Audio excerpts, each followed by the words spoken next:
Martin. Let's go! Let's go, and Okay, it's finally Chamonix! happening. Thank you so much for waiting. Thank you so much for being with us physically and virtually. We had a huge audience as well through those cameras following this launch and this movie screening.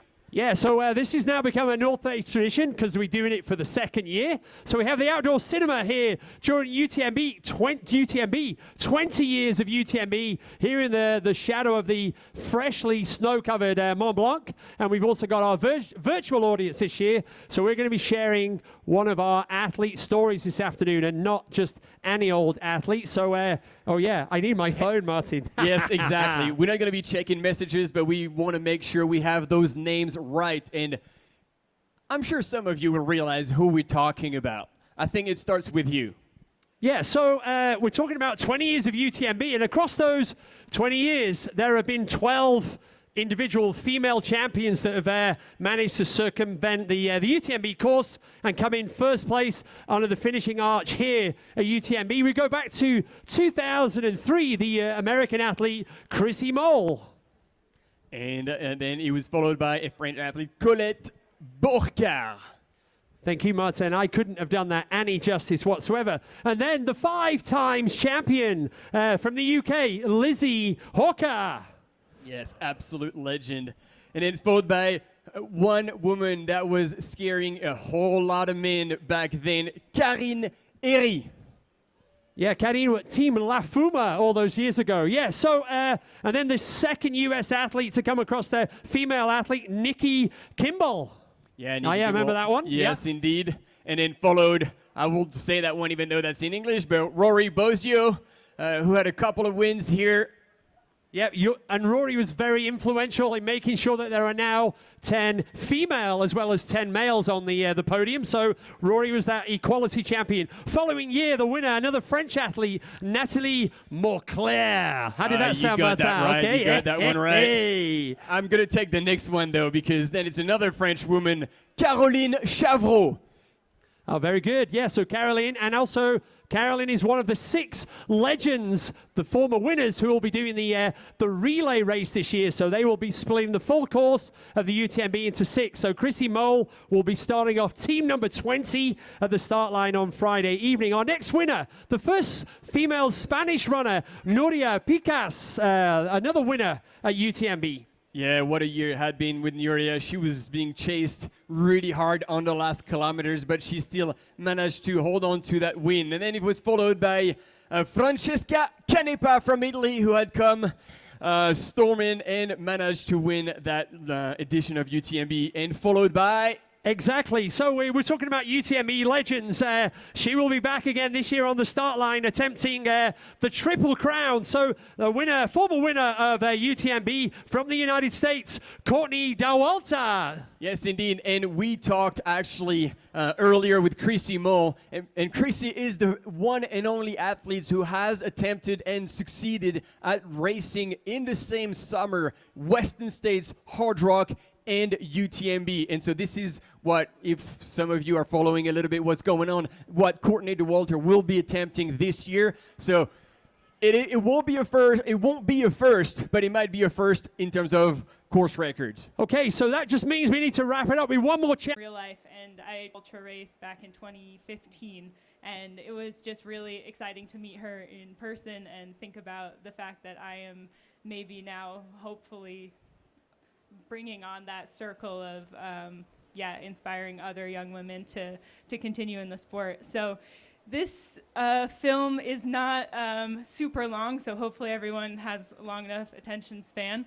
But it's basically a quick look at what came after my UTMB last year, and I think it's easy to focus on like the really high moments of our careers and our sporting lives, but for me, it was really special to kind of change my whole focus that had basically been UTMB for more or less like 5 years and put it towards something else. And this film is just a little look inside that.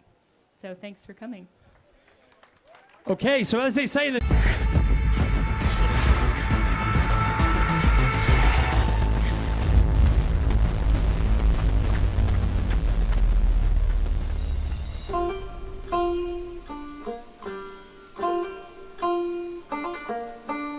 Katie is one of the most amazing professional ultra runner. She lives in France in the Mercantour Mountains. Her family's from Maine. You know, she's now a 4-time UTMB finisher and a UTMB champion, which is just an exceptional accomplishment. She's a very cerebral type of thinker and strategist, setting the stage for the next generation of what's possible for ultra running.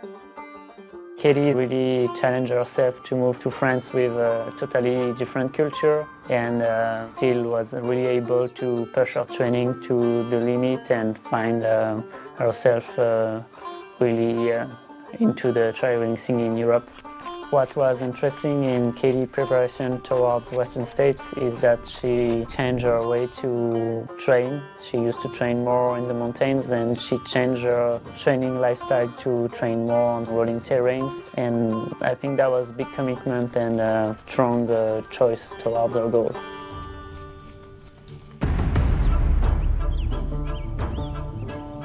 Well, Western States is the first 100-mile trail race in the world. It was born originally as a horse riding race, and in 1974, Gordy Ansley and his horse came up lame. It was a sick horse, so he chose to run the distance on foot, and that began the tradition. Well, Western States has in total about 19,000 feet of climbing and 21,000 feet, or roughly 7,000 meters of descending. Finishes on our track, and it's now one of the most desired races in the world to run because of its history. This race is the 100-mile ultra race in the United States, and it always brings the most competitive field of runners in the U.S., just like UTMB brings the most competitive group of runners to France.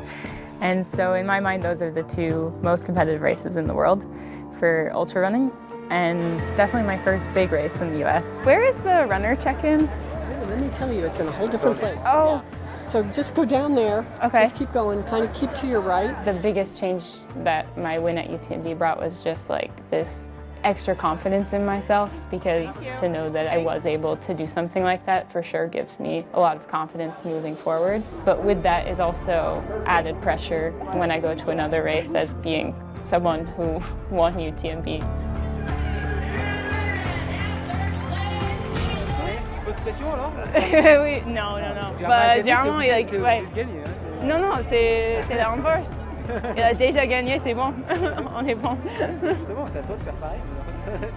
Katie's performance in the UTMB was incredible. I think it was one of the top 2 or 3 times ever in UTMB history.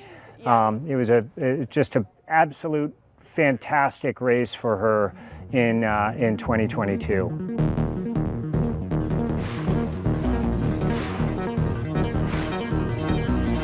UTMB is an amazing race. It's one of the most awe-inspiring environments you could ever experience. The competition is super deep. And then there's this energy around UTMB with the ambiance of the crowd. I always kind of held UTMB in my mind as being like this event that was like in a lot of ways really overwhelming. It's literally like a Tour de France for trail running. It's 100 miles in the mountains overnight, which can make it very difficult for a lot of runners, where traditionally 100-mile runs in Western States starts in the morning. Western States obviously has a pretty different course profile than UTMB. The UTMB has got a lot more climbing. It'll be hotter, it's going to be a lot faster, a lot less hiking. So just a bunch of different factors that will be quite different from UTMB, which I'm quite familiar with at this point.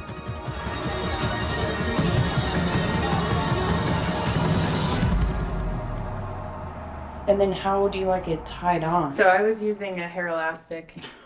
Oh, I like that. Just because then it's easier to get off. Like, because then you don't have to untie it, then you just do that. Okay. Western States is different from UTMB and many of the European races in that it allows pacers to run with the runner from miles 62 or 100 kilometers Forest Hill to the finish. For my duties with Katie, it was really to be there as a trail companion and taking her mind off some of the challenges that can happen in the final miles of a 100-mile race. Red Star, and then you have the first cruise stop. Yeah, so one of the big differences between UTMB and Western States that I did learn is that there is no required gear for Western States, so I might not need as much as I had planned.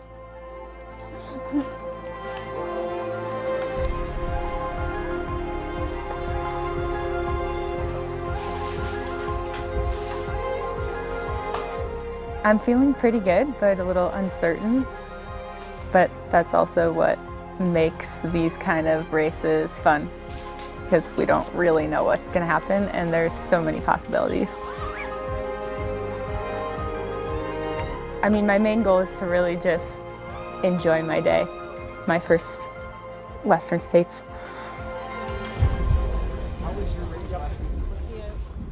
The race is the final performance of a huge buildup of training. So if I can stand on the start line and know I did everything I possibly could, then there's nothing to be overly concerned about.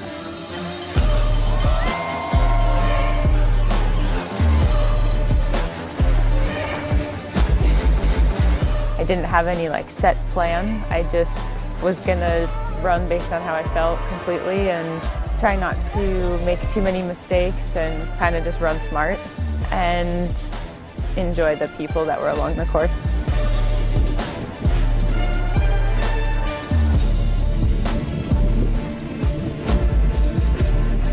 Nice job, Sean.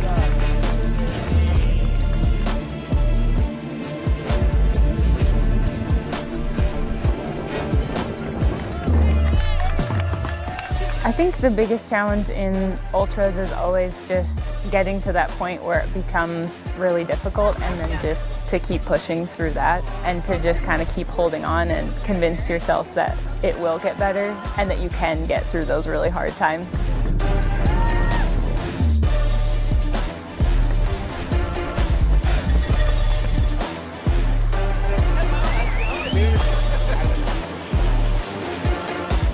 The main driver is just that I love doing this sport and I love training for it, and I just have the time and the space to really focus on this one thing that I care about. That's pretty exciting.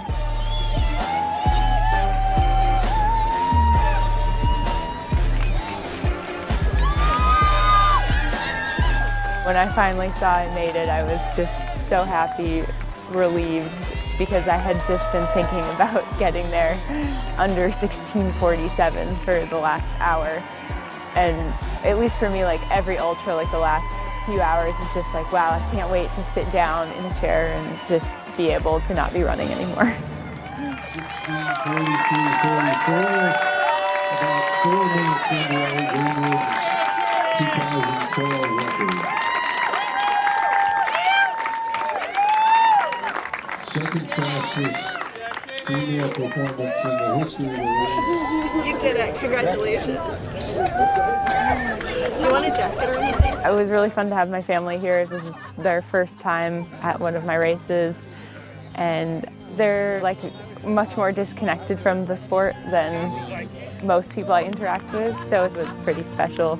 And to see their support on the course and have my sister in the aid stations, it was just reassuring to see them everywhere. It was good. It was a long day. Yeah, a very long day. For your first race? My first race, my support of a race. Oh my gosh! You broke the curse. You were amazing. I was trying to send the message to you to say under 16 or nothing, but you went past that, so. How was it? Cool. Yeah. Cool. It was so fun running with you. Yeah, that part was Thank fun. you. Yeah. Did you run them? Yeah. See you tomorrow. I think every time I come to an event like this or take on a big challenge, it's just that feeling when you're done, even when you have, I don't know, maybe the best day of your life, you're still thinking really in the back of your head, what if I did this differently, or what if I changed that small thing? And those are the things that keep me wanting to come back. Ladies up here in second place at a time of 16:43.45, Katie Schide. I made it through this big mark on my calendar, and it just feels good that everything kind of came together at the right time and in an even better way than I could have imagined. I think Katie has an amazing future. in 100-mile running. I'd love to see, perhaps one day she'll have a desire to run the Hard Rock 100. I think she'd be incredibly strong. She's a geologist, so she's at home with rocks and the mountains, I would imagine. So it's going to be exciting to see what she does in the future. Right now, I'm just going to try to soak in this great performance and this great day and spend some time with my family and then start thinking about what's next in a few weeks. From the Maritime Alps of southern France, this is Schide.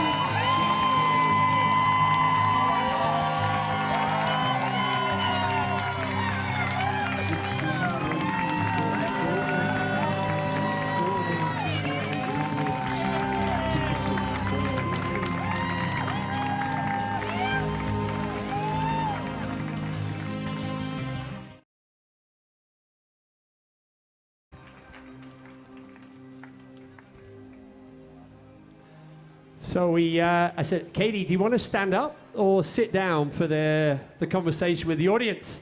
And of course, she said sit down because Katie's going to be on the start line tomorrow morning of the OCC at 8:15 over in Switzerland. Yes, that's true. No, I already knew that. You didn't. That wasn't the question. So yeah.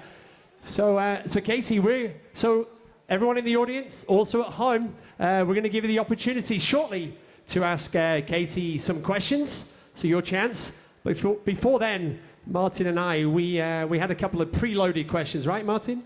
That's right. And then like watching these images about Western States brings back also so many memories. I had the chance to be at this event, and like it's such a incredible community, probably like a little smaller, even though we know the US being like always bigger and like UTMB is definitely a bigger thing, but it's a very different vibe. And so I'd like to ask you that question, like what would be the difference, obviously not in terms of terrain or that, but like in terms of community, especially you being American, but living in France, so going back there in terms of community between Western States and UTMB, in terms of event and community. I mean, so yeah, I think this is the question I get the most, more about the race itself, but I think it's the same people, you know, like the world is still the same people, and it's just a different place to put those people. Of course, it's more Americans because it's in the US, and here we have more French people because we're in France. But really at the core, it's the same people. There's more space for more people here, so there's more of us. And in Auburn, there's less space and less bibs and fewer runners, so fewer people. So it does allow you a little bit more connection maybe than you would get at one of these bigger events, but I still see people making connections at events like this. So I don't think it's as different as it's spun sometimes. Except French people are more rude. Is that right? It's things are more on time, let's say that.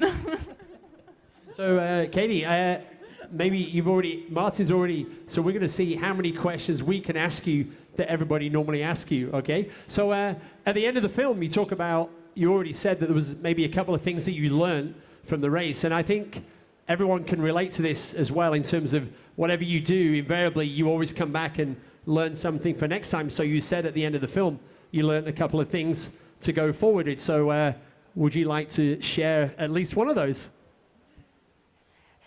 Yeah, I feel like there's a lot of small details that maybe won't apply to any other situation, but yeah, definitely just knowing the course, knowing how everything plays out, knowing what an aid station will look like. This was my first true ultra in the US, so I was used to the European style aid stations where people don't generally help you, not because they don't want to, but because they're usually not allowed to. And usually they're trying to give you Saint-Yor instead of real water, and there's sausage and cheese and stale bread. See, now we're getting to the differences. Yeah. And in the US, the aid station volunteers go insane and basically have like a full buffet laid out. So that was a bit distracting at times because I wanted to explore the aid station. What are you putting in my bag? Yeah. Okay. Anything else that? This is at you, Katie, not me. In terms of any other learnings, what I saw, huge bag of ice on the head. And I think the question I was going to ask you, and it's obviously sometimes a bone of contention here that we make people carry a lot of kit just for safety in the mountains. So having next to no mandatory kit, that must have been like being set free. Yeah, it was actually a big point of stress leading up to the race when I was trying to decide if I was going to use the handheld bottles like the Real Americans or go for the vest. And in the end, I decided to go with what I knew, which is the vest. And I was happy with that decision. But I did run with the handheld bottle for 2 sections for 1 hour. And that was pretty fun because you kind of forgot you were in an ultra because you weren't carrying anything. But it's a completely different race and a different environment. And it both organizations make sense for what they require. Maybe we can give them the chance to ask a few questions. I do have a few more in case people are still a bit shy to start with, but mic people, where are people with the microphones? Are they around about? Paulina, Marco, do we have our microphone people? Oh, there they are. All right, so there you go. Put your we hand got up. our first question there. A gentleman in the green jacket. Nice jacket. Yeah. With the weather out rolled through the past couple of days, has that changed your plans in any way, or your focus, your gear? How has that kind of changed the way you're thinking about the race? From like +30 to snow -5 to now probably muddy and. So I'll be running OCC, which starts tomorrow at 8:15, and hopefully I'll end before the evening. So the weather tomorrow looks pretty fine. I think I'll be wearing a jacket on the start line that I'll hand to someone. But yeah, OCC, luckily it's pretty faster than UTMB, so you're not exposed for as long. And it shouldn't be cold tomorrow. So Katie, as we try and find our next person with a question, Western State's more runnable than UTMB, so is that playing well into your training for being fast and furious tomorrow in the OCC? It definitely forced, I don't want to say forced, but it inspired me to train more in more runnable terrain. So that's not, I think this is the first time it's not something that I'm like dreading in the course, I guess, because I know that it's something I've done a lot of in the last year, so it's not a part that scares me as much as it might normally. Brilliant. So our next question in the audience. Go on, it's not often you get to speak and ask questions to a champion of UTMB, so there we go. Hello. Do you plan on running UTMB again next year? This question was actually directed from the North Face sports marketing team, I think. My schedule for racing is set through tomorrow, and then I will see what happens after that. Yeah. Because just to clarify, I don't determine my schedule only based on my own inspirations. I also have a partner who races at a professional level, and we try to make decisions that work best for the both of us. And Katie, if I just so Germain Grangier, you saw him in the film. Germain will take the start line of the UTMB on Friday evening, and word on the street is you will be Germain's support crew, right? Yes, I will be part of the support crew. And looking forward to that. I'm already very stressed. Hopefully he's not watching, but I'm very stressed. I think Martin and I normally in the studio, UTMB Live, and actually it's super interesting for us normally in the aid stations, watching the interaction between the support crews, super important in the runners, and a super fast kind of like a transition and making sure they're motivated and also looking out to see are they eating, drinking enough. So the support crew, if you're never ever going to run the races here, the second best way of experiencing UTMB or any of the races, I think, is as a support crew.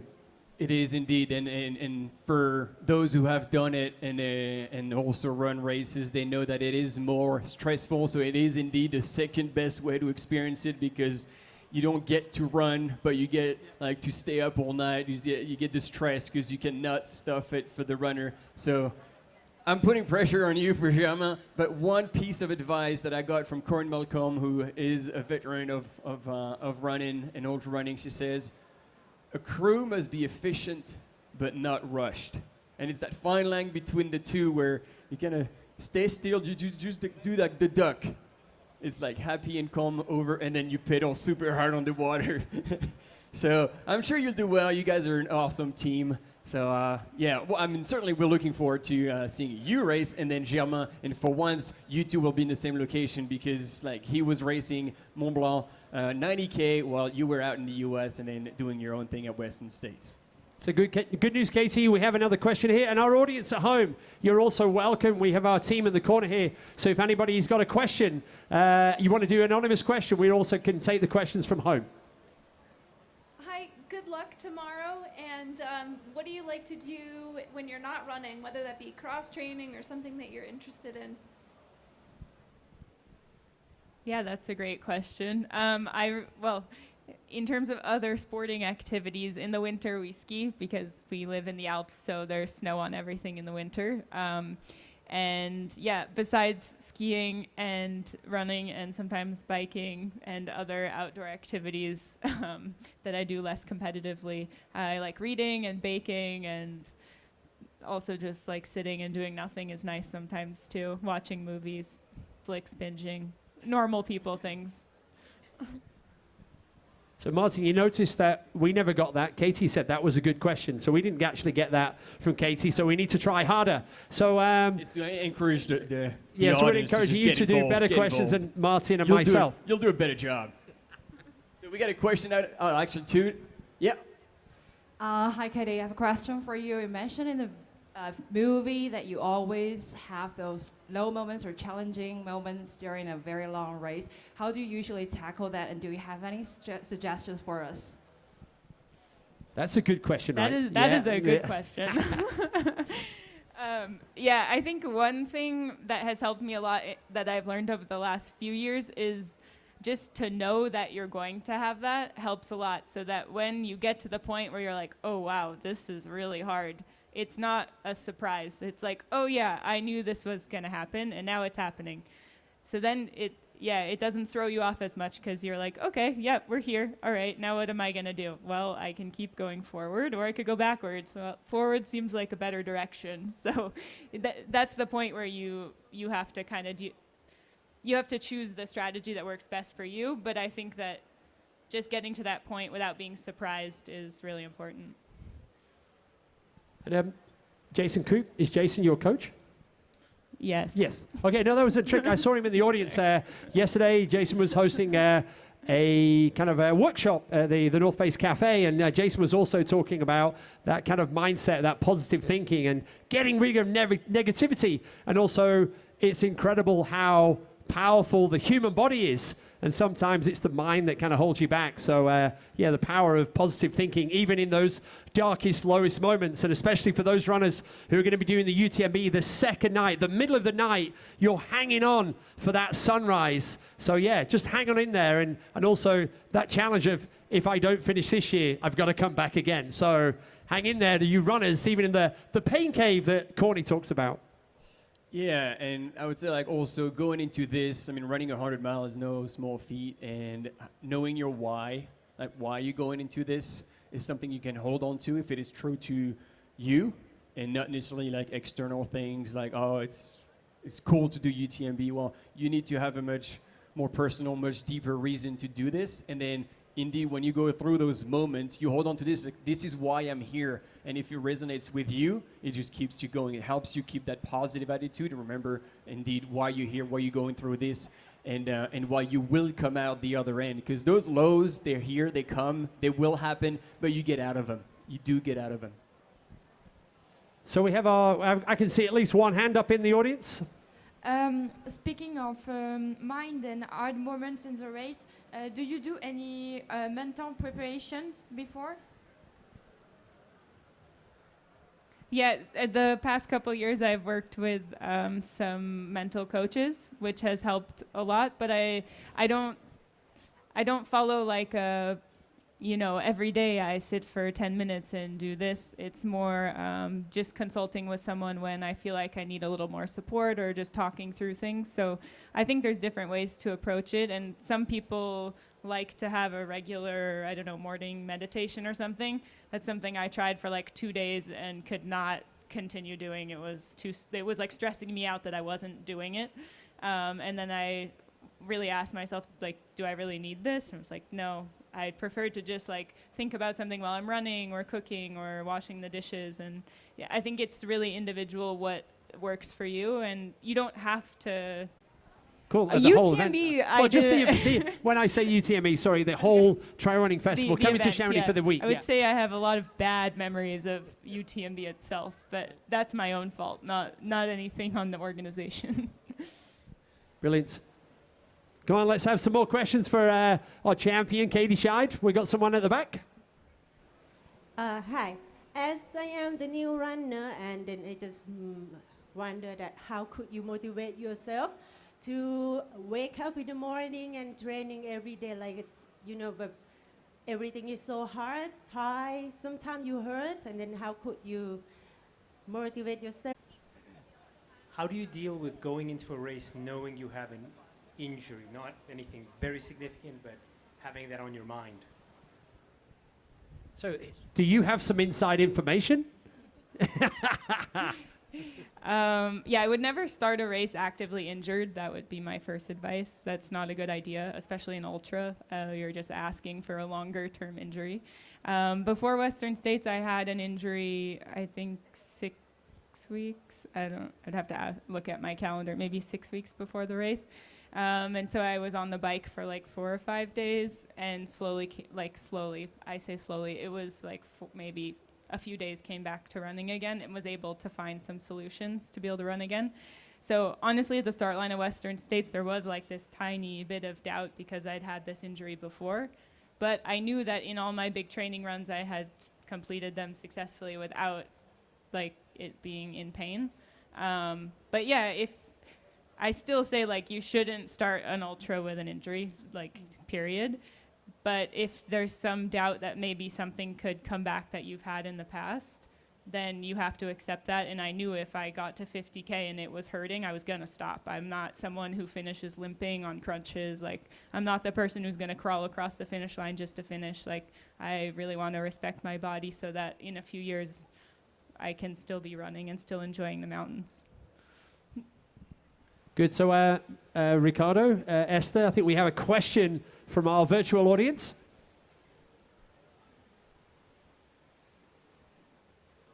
Hey, Katie. We have a couple of questions. The first is, what is your favorite aid station snack, and what are you most looking forward to eating on course tomorrow? Oh, okay. Favorite aid station snack? I'm just going to go with the U.S. because, I mean, it's complicated here, unless you really like sausage and chocolate in the whole race. In the U.S., I had quesadillas, which were really fantastic. So I'll go with quesadillas. And tomorrow, I will not be eating anything from aid stations. I have 10 gels packed, so it's going to be a good lunch picnic. Nom nom. Yum. We do have another question. Given your background and other passions in life, do you ever get distracted by rocks that you might come across when you're running? And do you have a favorite rock? So I'm looking at a geologist right now. Yeah, I have to tell the audience I actually didn't really study rocks. I am a geologist, but I studied dirt. So I don't know rocks as much as I should. I do love rocks, but I'm not the expert. I'm usually the one sending the picture to someone else asking them what it is. So yeah, sorry. I do really like landslides. Let's go with landslides instead of favorite rock. That's my favorite geomorphical feature. Yeah, talking of landslides, there's one that's causing all the drama in the Mont Blanc tunnel right now. So the Fréjus tunnel's been closed, so it's creating all of the fun there. So it's kind of like topical kind of connection there. So anyone else in the audience, any more questions for Katie or Martin? Have you got a couple of questions up your sleeve? I got short sleeves, so I got only one question. But yes, I do, and it doesn't seem like we have anyone with a hand up, so I'll go ahead with that one. Oh, we do have a question, so you go first. Hi, Katie. My question is, do you have any pre-race rituals that you adhere to? Another good question. Yeah, nobody asked me what I eat for breakfast yet, which is normally the like first go-to So you eat for question. breakfast then? So, oh jeez, who let this guy have the mic? Yeah, my pre-race ritual would be that I eat pancakes with maple syrup for breakfast, brush my teeth, drink coffee, and other than I usually braid my hair. Those are like my. As race commentators, Martin and I, as you arrive at the finish line, we're talking about this life-changing moment. Did your life change after you crossed the finish line last year? Or what has changed, if anything, since you won UTMB in 2022? Last year. Hey. Also on the stage with the legends. Yes, I was on the stage. That was pretty cool, actually, yeah. But no, I'm still the same person, and I live in the same house, and I drink out of the same coffee cup. And so when you arrived in Chamonix this year as the champion, there weren't doors open that were closed last year? no, I would say I'm recognized a little bit more than last year, but that's the only difference. Okay. So maybe we should stop talking about life-changing moment at our commentary. Maybe it is life-changing for us. Exactly. Yeah, so we're talking about like the Katie that we've known, with discovered as a trail runner, ultra runner, but I'd like to go back to the years where you were in the US and working in huts, because I do believe that has like planted a seed back then. And if you can explain to the audience like those days, what you were up to and how that led to get you to move a little faster in the mountains. Yeah, there's a lot there to explain, but so in my college summers from 2010 to 2014, I worked in high mountain huts in New Hampshire in the White Mountains. And the huts slept anywhere from 40 to 100 people, depending where you were working. There's 8 of them. Each hut was positioned about a day hike apart for a normal hiking family. And that's where I spent my summers. So we served breakfast and dinner, and we also carried all of the fresh produce up to the hut and carried out all of the trash on our backs on these old wooden pack boards, and we had to strap all the boxes to it. So yeah, when I was 19, I was carrying like 60 pounds of frozen turkey on a 1.5 hour hike up to a building in the woods by myself. Like, it was quite an introduction to being an adult.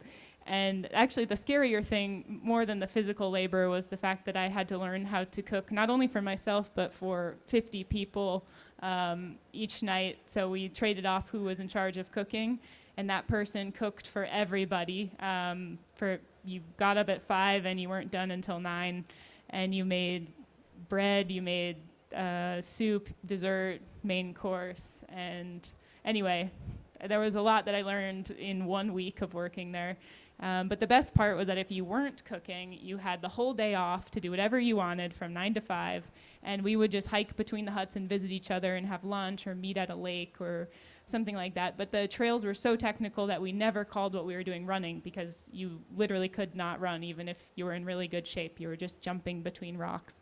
So I didn't know at the time that what we were doing was called trail running.